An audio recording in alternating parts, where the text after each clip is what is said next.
let us look a little bit about how you now live as you remember that you are the ocean.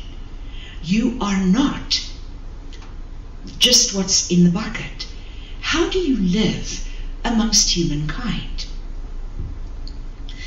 The very, very holy modality, a tool that was given to us by the infinite ocean, is Belvaspata. And like the yogas, it is designed to reach the many. Even if they are Christian or Hindu or Buddhist, these are tools they can use. And these are tools that will bring light everywhere on earth. Belvaspata is based on 3 primary principles: gratitude and praise and love. These 3 principles is your method of mastering the 3 mirrors: body, soul, and spirit. You know, we see many miracles in our world. And in fact, we possibly have more, well, we of course have, far more miracles happen over these last years of this magnificent journey than is documented in the New Testament. Yet none of it is being recorded. We have had levitations, we've had 2 raisings of the dead that I'm aware of, and so on. Miraculous things that have happened. But it is not that which is the inspiration for this journey for me. It is the absolute, total perfection with which these pieces all fit together. The aha moments when you find a puzzle piece and you put that puzzle piece together with other puzzle pieces and you can just see it was meant to be there all along. How perfectly the puzzle pieces have been cut to fit together. We've not understood what it's for. We've only known that as part of our practice that we are using the love and the praise and the gratitude. Let's just look for the moment at gratitude. Because gratitude is the easiest of those attitudes to cultivate, to make yours, if you are in physicality. Physical life, gratitude is the easiest to do. There are 2 ways, as we decide now that we're going to speak about gratitude, to show you how they work, to put you on this journey into a life of ease and grace. There are 2 ways in which opposition comes to us. One is the fact that our mirrors have been backwards because we have lived outside ourselves rather than vibrantly expressing from inside ourselves. So the second set of mirrors has been missing, so we had opposition from opposites. The second way in which opposition comes is that emotions make thumbprints. They make what is called potholes, or the Americans call chuck holes in the road. The road is not smooth when you have to drive through these holes that happen in our roads. The road that we are on inside this bucket of illusion has been a round disc going round and round and round. In other words, the future is going to be our past, and our past is our future. Where we've been, we will go again, and where we are going, we've already been. So we make these holes in this round and round road by our emotions. Love, praise, and gratitude are not emotions. They are attitudes. An attitude has perception coupled with emotion. In other words, you see something exquisite with a poetic perspective. You see that that which is suffering is but the chiseling of a beautiful statue out of the rough rock.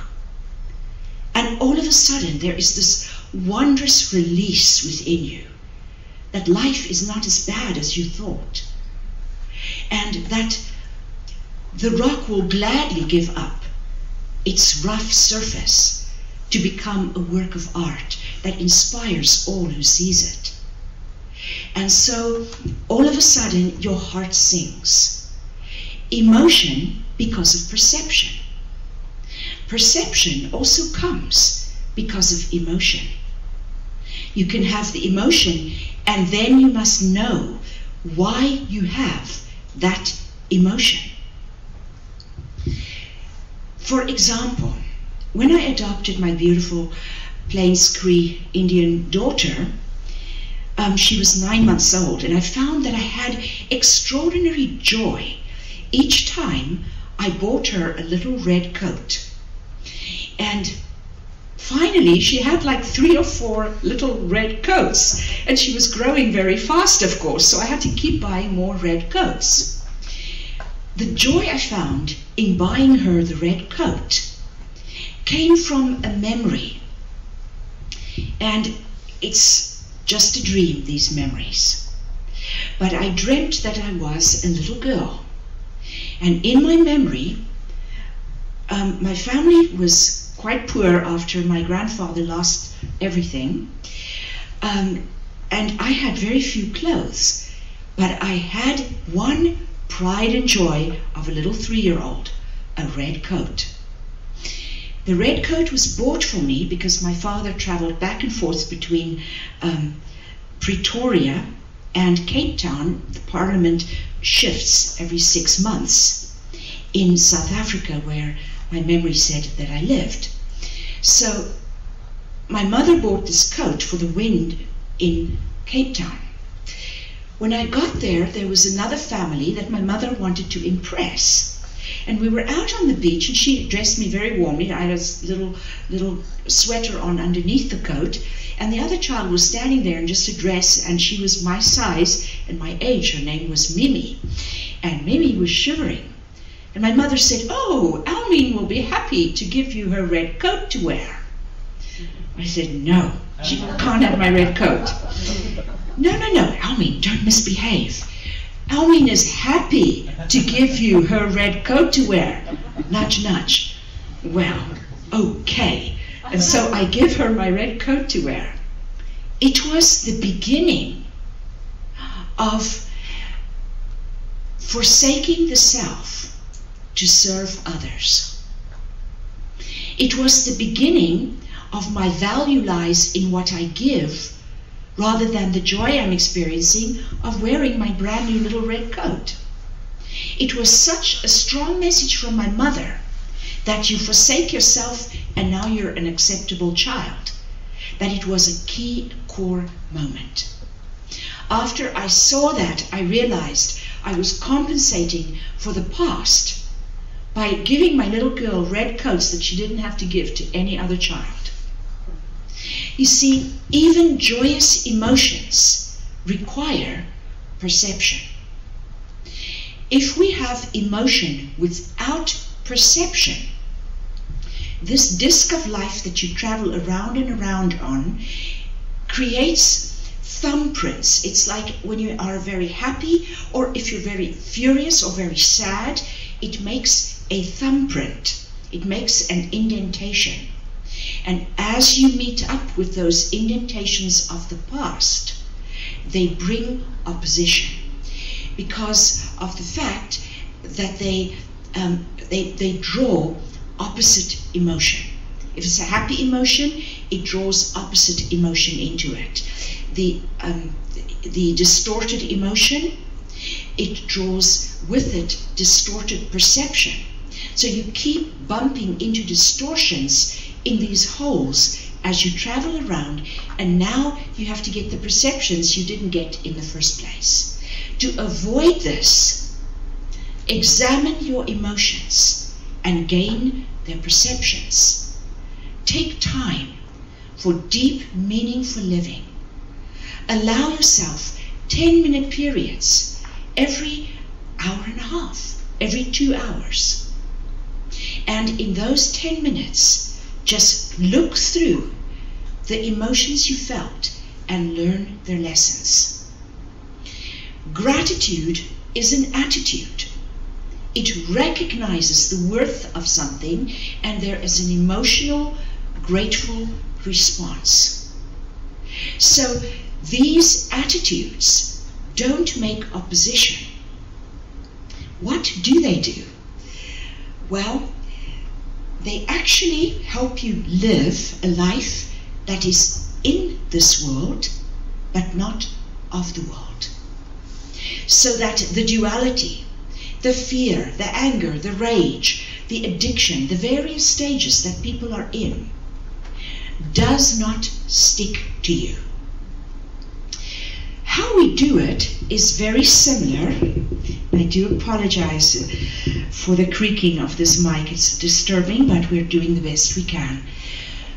We have a situation where stealth technology can now fly a helicopter over your house, and you won't be able to see the helicopter at all.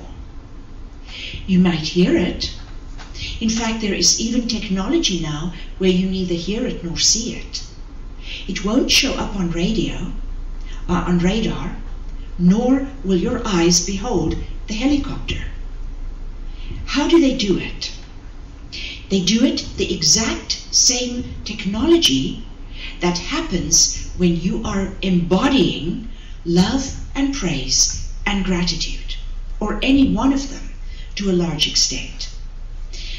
The frequency of the helicopter is changed so that it is a pocket of different frequency to anything else that is being sung by physical life.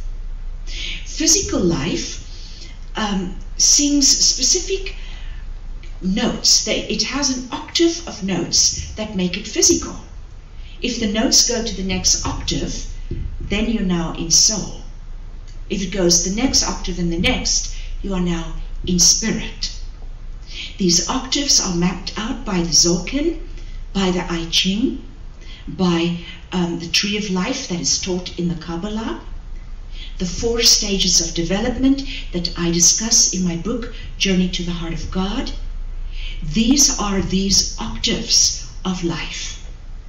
They are the mirrors. If you can sing a song that does not belong in physicality, then what happens is you create a stealth technology around you. As the disc of life turns, and although I have said that you are moving around and around in the disc of life, the actual truth of it is that you are a unique perspective, like a moment in time, that is an opening and life is moving through you. So as it moves through you, you can say that what is moving through you is light and frequency, because these building blocks consist of various notes of frequency and light. It moves through you.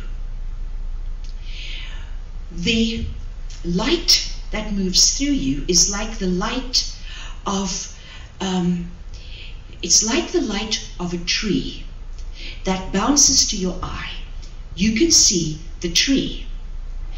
Let's now put a stealth helicopter between you and the tree. The light that shines from the sun bounces off the tree, it's just a mirror, to your eye. You see the tree, but you don't see the helicopter. Why? Because its pocket of frequency has bent light around it. the light from the tree bends around this strange thing that it doesn't know what to do with. It doesn't recognize the frequency, and it goes to your eye, and you think all that there is the tree. There is experimentation done now to actually produce this for people. Well, this is military operations. The truth of the matter is, mystics have already known how to do this. In instances in my life, and I have told these stories, I think they're in A Life of Miracles, but in instances in my life where I have felt threatened by something, I disappear. Because I simply immediately and automatically go to a frequency that isn't part of the physical, and I'm just not there. Now, sometimes it happened by accident. I remember being interviewed by quite a famous Egyptologist and completely disappearing because I was so expanded that I was not able to hold the frequency of human form.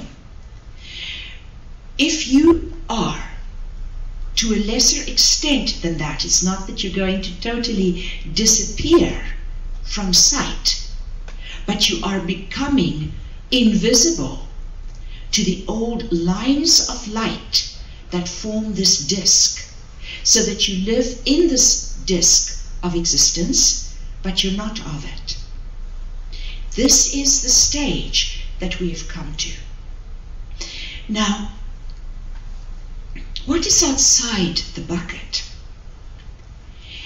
The infinite observes itself in this microcosmic, shall we call it, experiment. But it doesn't retain what it observes. It just moves through. What I have just explained to you is the way of a master. You don't actually need memory. People often say to me, but Almine, I'll wake up in the morning next to my husband and go, oh my gosh, there's a strange man in my bed. You know, I mean, how am I going to remember my family? And I think there's a very bad movie out that's called 50 First Dates or 40 First Dates or something, where people sometimes have this condition where they have memory loss to the point where they have to each day be reintroduced to their husband or their wife. It's not like that. It's just that the light component of the disk, which remember is made up of old bad memories, because they are made up of the regrets of the past. You don't want it. It will bend around you, which means you will find finally the deep contentment of your eternal self. Contentment is gone when you live in light and frequency. It is only in that deep silence within yourself that there is no opposition. Be in the gratitude that is aware of all things, like poetry. This is a sculpture that is being chiseled. It is an unfolding work of art. Observe it, but there's no need to keep it, because you will know what you need to know every moment of your eternal life. So I'd like actually now to do a meditation with you, and I'm going to ask that we have some music. The music is from our Belvaspata CD that's been created for you to do meditation and Belvaspata healings with. Just get yourself in a very comfortable state, completely relaxed, and uncross your legs. If you can, breathe deeply, blowing out any areas in the body where there is tension. These areas indicate resistance to life, and so they contain linear time. Linear time forms as a resistance to life. breathe it out until you finally are in a place of total relaxation.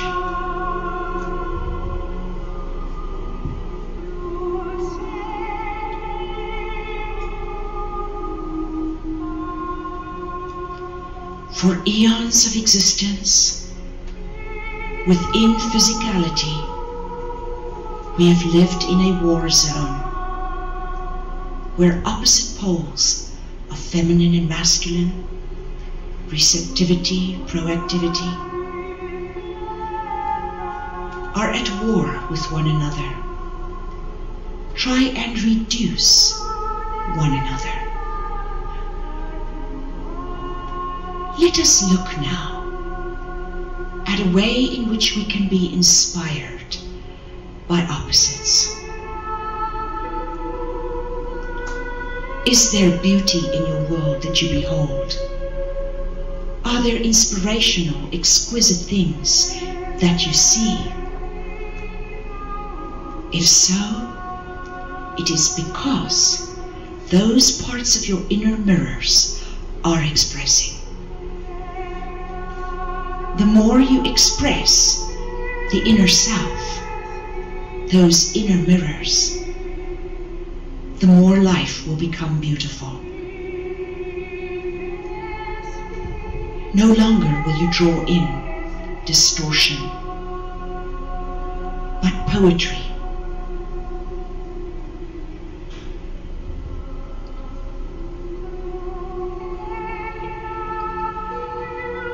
Think now of the earth and just view her as though you are standing in the sky, able to see the rich diversity of this planet. Star beings have always told us that no such diversity exists anywhere else. View the things and allow your heart with gratitude to expand, that this might be your beautiful home.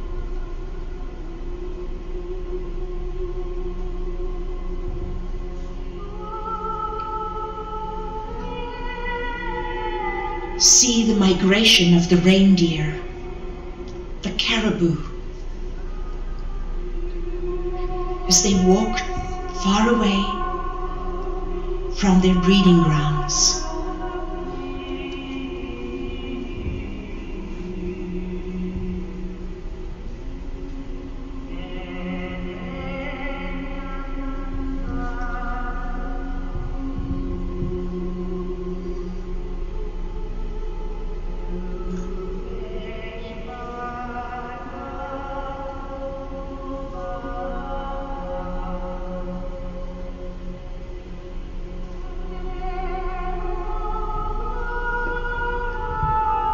See the exquisite beauty of the peacock's feathers as he spreads his tail, luminous blue and green in the sun.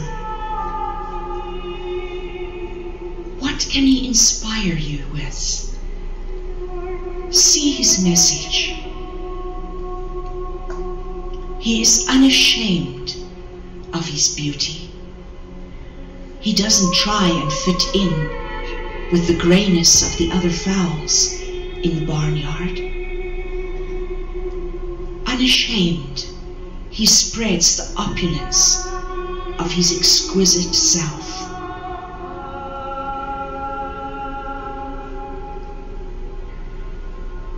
Through him, allow yourself to be inspired. Each being has unique beauty. Express it in your daily life. How can the opulent richness of your being, as vast as the ocean, be hidden under the grayness of ordinary mediocrity?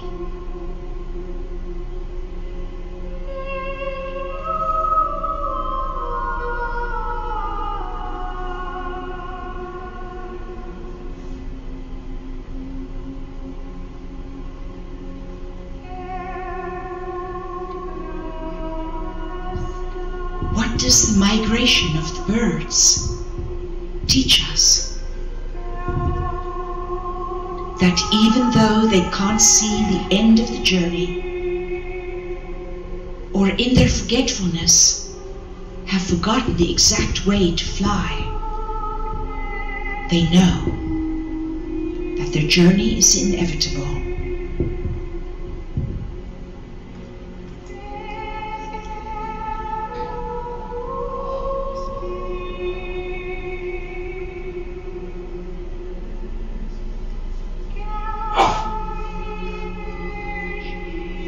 When we live from the promptings of our heart, our feet automatically walk where they must.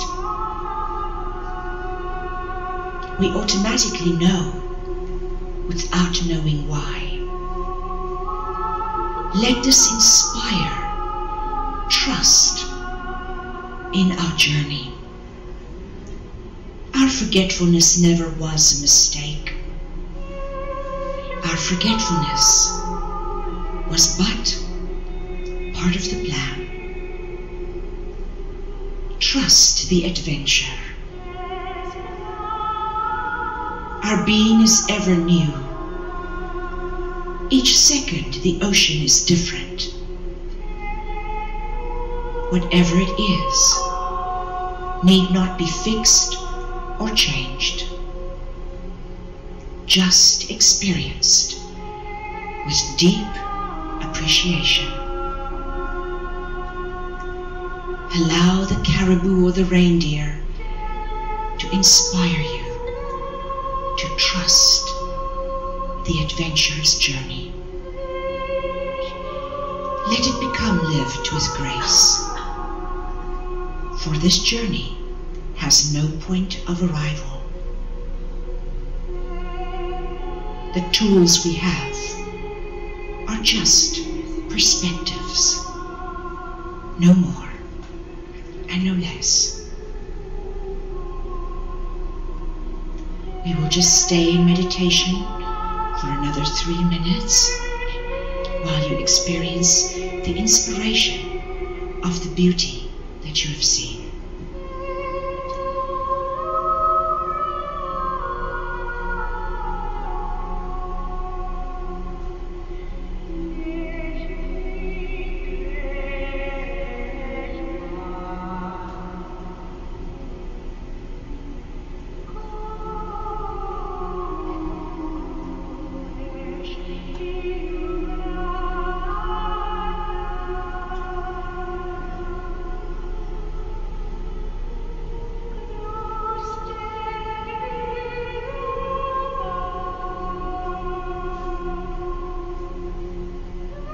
To the infinite, the glory, forever and ever.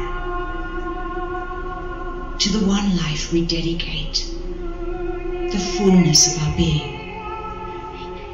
May we be living it with joy and vibrancy, touching one another from the depths of our real eternal being in rapture. Amen.